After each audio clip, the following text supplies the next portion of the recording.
Proyeksi yang disampaikan oleh Goldman Sachs menunjukkan bahwa pada tahun 2025, ekonomi Cina akan hampir setara dengan ekonomi Amerika Serikat.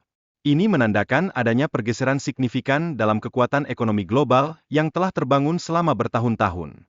Sebagai negara dengan populasi besar, Cina mengalami pertumbuhan tahunan yang mengesankan, sekitar 10%. Dalam kurun waktu 1 dekade, negara ini diprediksi akan menjadi ekonomi terbesar di dunia, sebuah evolusi yang pastinya memiliki dampak luas.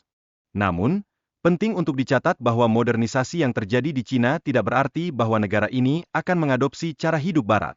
Cina berkomitmen untuk mempertahankan perbedaan budaya dan sejarah yang kaya, yang menjadi jati diri bangsa tersebut. Dalam konteks Tiongkok, perbedaan antara negara peradaban dan negara bangsa terlihat dengan jelas. Hal ini menunjukkan cara unik Tiongkok beroperasi dalam struktur sosial dan politik yang ada, yang tidak dapat dipahami sepenuhnya dengan pandangan Barat.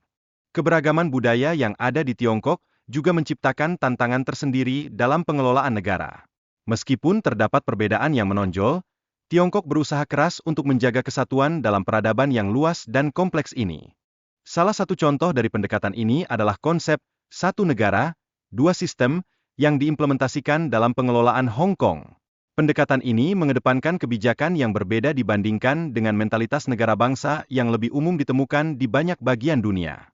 Selanjutnya, hubungan antara negara dan masyarakat di Tiongkok memiliki karakteristik yang khas, yang berbeda dengan pendekatan yang terdapat di Barat, di mana legitimasi negara sangat bergantung pada prinsip demokrasi. Fenomena ini mencerminkan keunikan dan kompleksitas sistem politik Tiongkok. Dalam pandangan masyarakat Tiongkok, negara dianggap sebagai penjaga peradaban yang memiliki fungsi spiritual penting, berlawanan dengan pandangan Barat yang seringkali menganggap negara sebagai intruder. Perbedaan perspektif ini mengubah cara orang Tiongkok memandang kekuasaan. Kekuasaan negara Tiongkok tidak pernah mengalami tantangan serius sebagaimana yang sering terjadi dalam sejarah Barat, di mana negara harus menghadapi berbagai tantangan internal. Hal ini menciptakan hubungan yang lebih intim dan akrab antara rakyat dan negara. Proyek infrastruktur monumental, seperti tembok besar dan kanal besar, mencerminkan kekuatan dan kapasitas negara dalam menciptakan struktur yang esensial bagi masyarakat. Tradisi pembangunan ini telah ada sejak ribuan tahun dan terus menjadi bagian vital dari identitas bangsa. Pandangan Barat terhadap Cina seringkali terdistorsi, karena terlalu bergantung pada pengalaman dan konsep yang dibangun dalam konteks Barat, tanpa benar-benar memahami nuansa dan realitas budaya yang berbeda di Cina.